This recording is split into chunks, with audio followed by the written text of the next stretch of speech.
In late 2018, I quit my job to pursue Speaker Slam full time. I'm a brown guy. This doesn't happen. Like, you just don't pursue your dream. That's not how it works. That's not our culture. I was supposed to be a banker. You know, that's safety. In my life, a bank job was right up there with having an MBA, having children, or having hair after 30. If you had it, you were successful. Instead, I was given this opportunity. I feel as if my family, who immigrated here to this country, took risks. They made choices to get me an education, to give me an opportunity to live a life that I never knew was possible. And I took a risk and I jumped into Speaker Slam. And in 2019, we were riding the momentum of what we were doing in Toronto. We had 200 people attending our events monthly.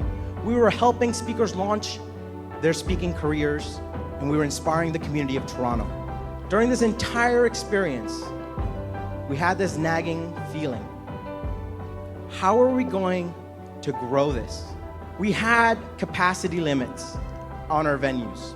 We could only have 10 speakers on our stages. Even though our emerging speakers program was booming, we were just getting started. We had all of these problems, and then the biggest problem came. When the pandemic happened, we lost everything. Our entire business model was built upon the event industry. All of a sudden, the refund requests started coming in. How were we going to survive? This was my second year as an entrepreneur. So now, I had to come to a journey of learning, and I came away with the biggest lesson. When one door closes, a window of opportunity opens. For a long time, we thought, hey, we should do an online speaking competition. But before the pandemic, it wasn't realistic. Would people really compete online? It was all about the stage, the experience. But we had no choice. It was do or die.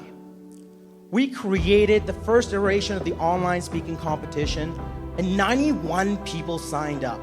And there were people from UK, Nigeria, USA, all coming together to share stories of inspiration. We did competition after competition, and what we began to see was our community evolve. Our platform, even though you take away the stage, people kept coming back.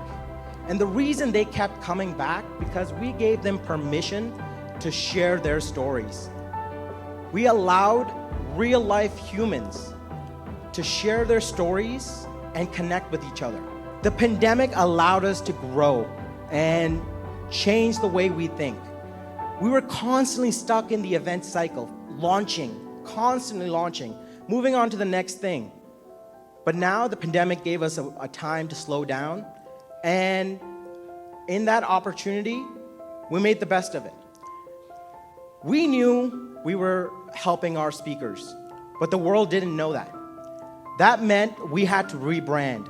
That meant new copy, new website, new marketing material, new systems and processes, and new products.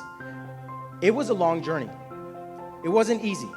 But now, as we return back to live events, we've opened ourselves for a new era where I'm excited. I'm excited because Toronto, you better watch out. Inspiration is coming.